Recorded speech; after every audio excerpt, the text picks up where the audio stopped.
So this lesson is the introduction to Chapter 4, which is Atomic Theory and Atoms, the building blocks of nature.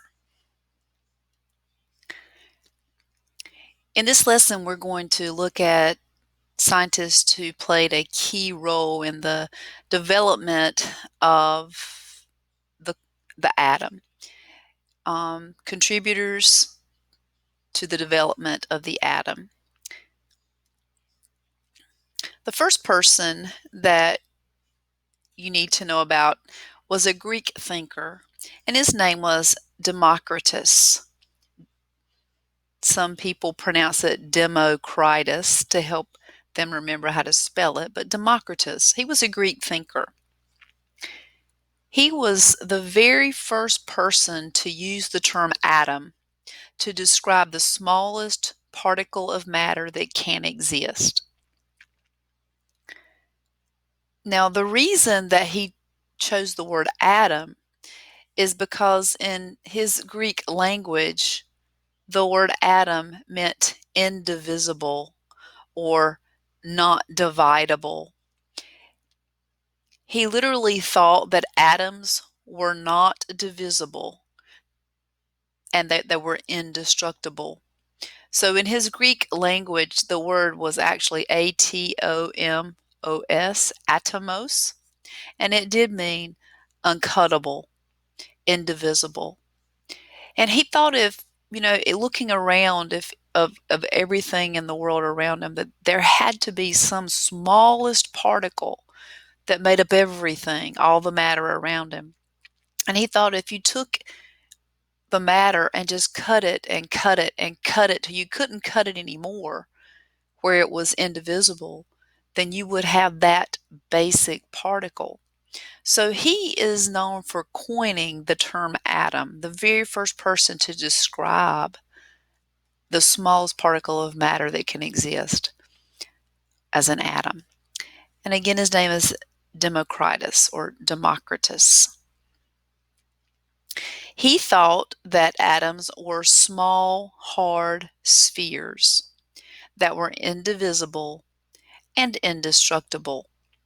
Now, he really didn't have any evidence to back this up.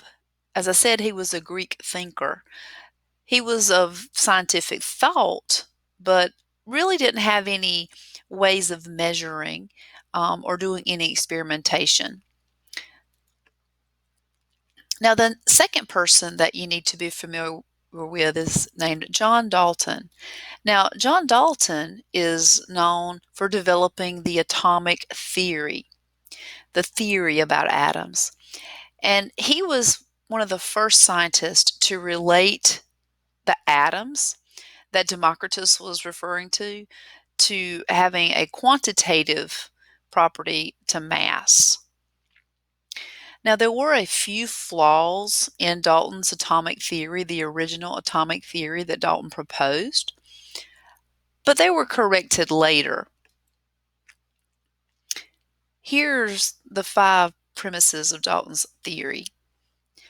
The first part of his theory, he said, elements are composed of extremely small particles called atoms that are indivisible and indestructible. So as you can see from this first part of his statement, he agreed with Democritus at them being indivisible and indestructible. Now, this was a key part of his theory where one of the flaws were found. Later on, as time went on and scientists had better technology, they were able to determine that there are subatomic particles. So the indivisible part was removed. The second part of his atomic theory said that all atoms of a given element are identical. So all atoms of carbon, he thought, were all identical. And all atoms of helium were all identical. He said they had the same size, mass, and chemical properties. This was another tiny flaw in his theory because later scientists discovered that there are elements that have what we call isotopes, atoms of the same element that have different masses. They do have the same number of protons. That's why they're identified as that particular element, because your proton identifies your element. But there are atoms of the same element that have different masses, and those are called isotopes. So this was a second part of his theory that there was a small flaw in that was later corrected. The third part of his theory said atoms of one element are different from the atoms of all other elements. This is true. Still today, atoms of carbon are going to be fundamentally different than atoms of nitrogen. Atoms of nitrogen are going to be fundamentally different than atoms of hydrogen, and so on and so forth. So that is true. Compounds, he said, are composed of atoms of one or more element. He said that the relative number of atoms of each element in a given compound is always the same. So, for example, carbon dioxide is going to always have one carbon and two oxygens, CO2. Carbon monoxide will always have one carbon and one oxygen. Water is going to always be consisting of two hydrogens and one oxygen. The fifth and final part of his theory said that chemical reactions only involve the rearrangement of atoms. Atoms are not created or destroyed during chemical reactions. And so that's the law of conservation of mass that we've already talked about in this class. So here's a couple of pictures to kind of drive this point home. So here we have pictures of element A. Atoms of all atoms of element A are identical, he said. All atoms of element B are identical. But if you compare atoms of element A and atoms of element B, they're different in size and shape and possibly color, chemical and physical properties. He said atoms can mix together to form mixtures. And here you see a mixture of atoms of A and B. And then over here in D, he also said that atoms can chemically combine. So here you see where atoms of B have combined with two atoms of A, and this is actually a water molecule because this is oxygen, and then you got your hydrogens coming off of it. So, John Dalton is known for the atomic theory. So far we talked about Democritus, who coined the term atom, and John Dalton, who gave us the foundation of our atomic theory. Now, the next person we're going to talk about is J.J. Thompson. And so the next couple of scientists we're going to learn about, they all have some experiments that I want you to remember. So I'm going to, first of all, let you watch a little video clip of Thompson's experiment, and then we will come back to the notes and we will pick up and write down a few things. So this is a little animation about the cathode ray tube experiment. A cathode ray tube is the forerunner of the television tube. It is a glass tube from which most of the air has been evacuated. When the two metal plates are connected to a high voltage source, the negatively charged plate, called the cathode, emits an invisible ray. The cathode ray is drawn to the positively charged plate, called the anode, where it passes through a hole and continues traveling to the other end of the tube. When the ray strikes this specially coated surface, the cathode ray produces a strong fluorescence, or bright light. When an electric field is applied across the cathode ray tube, the cathode ray is attracted by the plate bearing positive charges. Therefore, a cathode ray must consist of negatively charged particles. We know these negatively charged particles as electrons. A moving charged body behaves like a tiny magnet, and it can interact with an external magnetic field. The electrons are deflected by the magnetic field. As expected, when the direction of the external magnetic field is reversed, the beam of electrons is deflected in the opposite direction. In 1897, J.J. Thompson, an English physicist, determined the charge-to-mass ratio of an electron. He adjusted the electric field so that the electrostatic deflection, theta E, was the same as the magnetic deflection, theta B, and was able to calculate the charge-to-mass ratio of an electron using the following equation, where E is the applied electric field, theta is the angle of deflection, B is the applied magnetic field, and L is the distance traveled by the cathode rays. Thompson determined the charge-to-mass ratio of an electron to be negative 1.76 times 10 to the 8th coulombs per gram.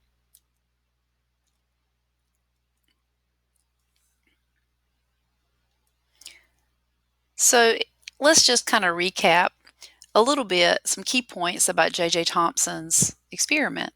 So as you just saw, the name of his experiment was called the cathode ray tube experiment. So basically what J.J. Thompson did is he first took an electric current and he shot the electric current through a cathode ray tube. So here this rectangular box represents the cathode ray tube, and here the white arrow represents the electric current, and the pathway was straight. So when he first shot the electric current through, he noticed that the path of the electric current was straight. Next, he applied an external electric field or magnetic field. So you notice you have a negative pole and a positive pole. And he shot that beam of electric current through again. And this time, when he did, here we have our electric current.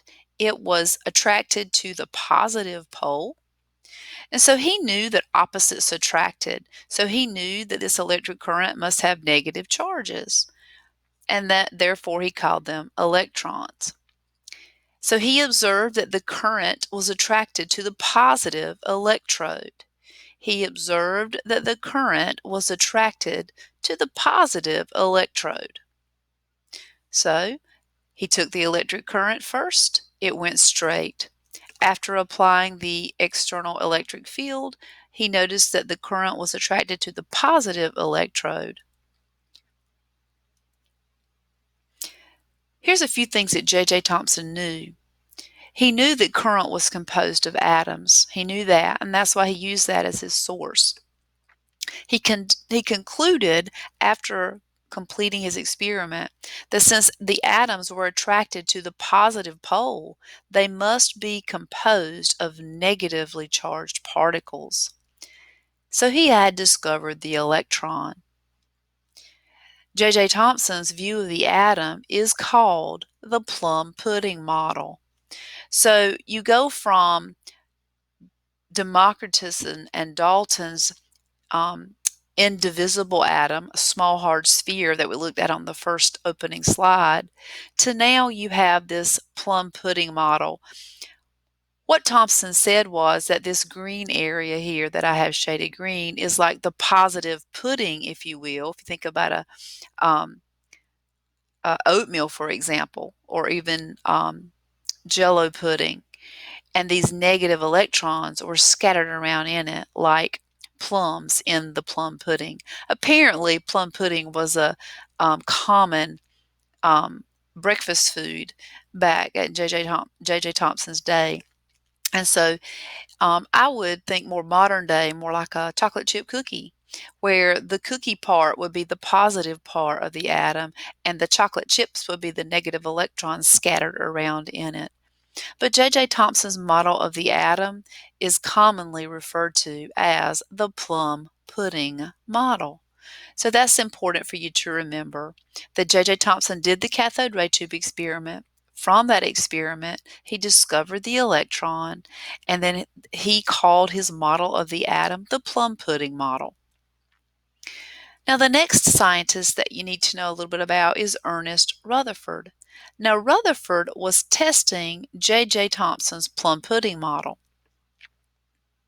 The name of his experiment was called the gold foil experiment. The gold foil experiment.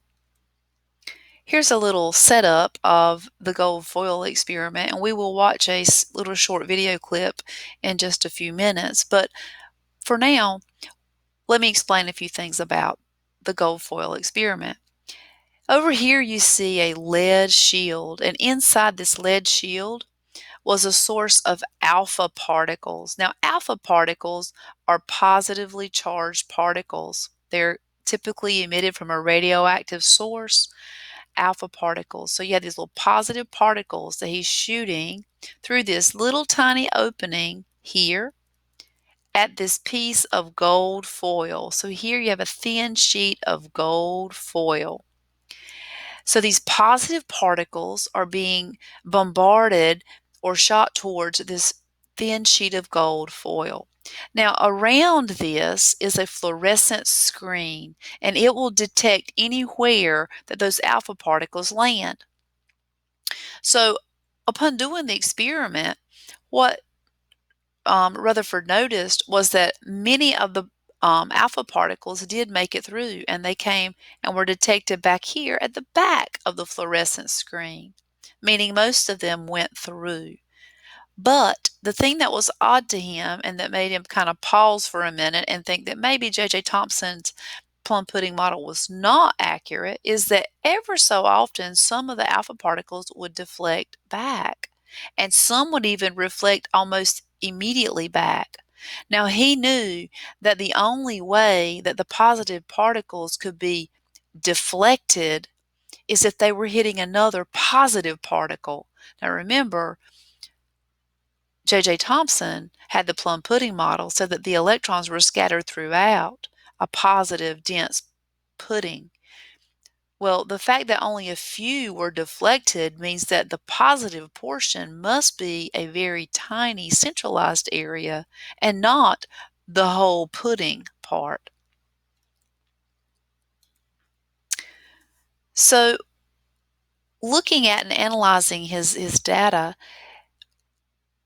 Rutherford thought that if JJ had been right, these positive alpha particles that were being shot towards these gold atoms, he thought that they would all pretty much make it through evenly.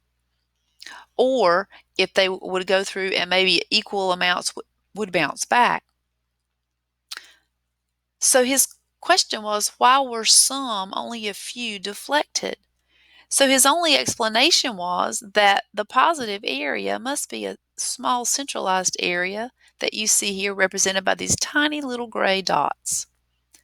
And so when these positive alpha particles hit the positive nucleus, that's when they were being deflected away. But when the positive alpha particles went through the gold color or the yellow color, the outer region, what we now know today is called the electron cloud, that's when they were making it pass and they were being detected on the back of the fluorescent screen. So Rutherford concluded that atoms must contain a center of positive charge. And so we say the nucleus was born. Rutherford's model of the atom is known as the nuclear atom, where you have the positive portion in the middle, where your protons are located. And they knew there was another particle there that was later identified by Chadwick as the neutron. But at this point, it had not been identified yet. And then your electrons are out here in the electron cloud. So we've gone from the indivisible atom that Democritus and Dalton believed to the plum pudding model that J.J. Thompson thought was true. And now Rutherford is kind of changing that. It's called a theory because theories are subject to change as more is learned. So now Rutherford is now giving us the nuclear atom. So let's take a moment to look at Rutherford's experiment.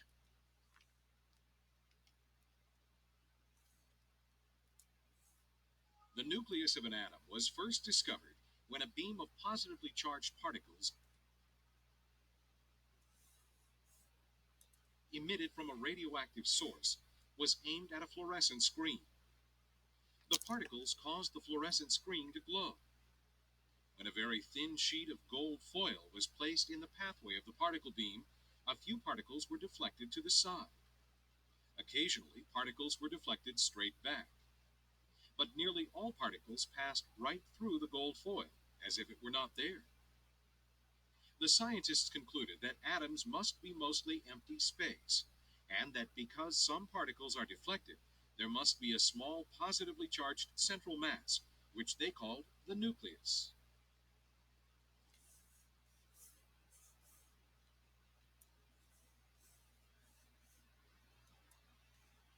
And we'll look at one more of Rutherford's experiments. In 1911, building upon the previous work of other scientists, Ernest Rutherford, a British scientist, developed a revised theory of the atom. In one famous experiment, he fired a stream of positively charged particles at a thin sheet of gold foil. He observed that most of the positively charged particles passed right through the gold foil. He concluded that the particles in the gold foil contained a great deal of empty space, contradicting Thompson's ideas of a solid atom. And while most of the positively charged particles passed through the foil, some bounced directly backward. Knowing that positive charges repel each other, Rutherford concluded that atoms were made up of a small, dense, positively charged center, which repelled positively charged particles fired at it. He named the center of the atom the nucleus.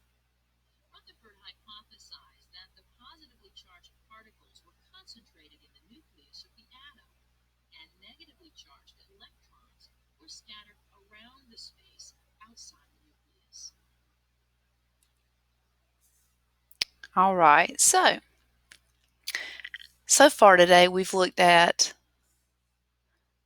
Democritus, Dalton, J.J. Thompson, and Ernest Rutherford.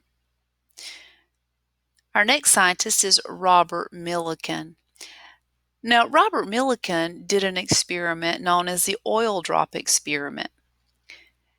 Now, from his experiment, what he was able to discover or determine was the mass of the electron. Now, the mass of the electron that he determined was 9.11 times 10 to the negative 31st kilograms. Now, negative 31st, that is a small number, right? So it's so small, in fact, that just to make it easy, we just say that the assumed mass of the electron is 0 atomic mass units. So AMU stands for atomic mass units. So in conclusion, just sort of a timeline, and you don't really need to know the dates, but just I left them in here just so you can kind of see the difference from each major point. John Dalton was around the early 1800s, 1803. He pictured atoms as tiny indestructible particles with no internal structure, tiny solid sphere. So then in 1897, so nearly 100 years later, that's when J.J. Thompson discovered the electron, and then that later led to his plum pudding model. Then we go to Rutherford. Rutherford's model was in 1911, so 1897 to 1911. So this was when Rutherford came up with this, he conducted his gold foil experiment, and what he found was that the atom actually had a very small, dense, positively charged nucleus, and that the electrons moved around the nucleus. So that was Rutherford when he gave us the nuclear model. Now, we're not going to look so much at the next few scientists in this chapter, but just to kind of mention them, because you're familiar with this one, is Niels Bohr, B-O-H-R, the Bohr model. This was in 1913, only 2 years after Rutherford. Bohr was the one that came up with the idea that electrons moved in circular orbits at a fixed distance from the nucleus. And it's oftentimes called the planetary model because he proposed that the electrons travel like in orbits, kind of like the planets orbit around the sun. So he called it the planetary model. And then another scientist we'll talk about later is Erwin Schrödinger, and he came up with the electron cloud model. We're going to devote a whole separate chapter to his model of the atom, though.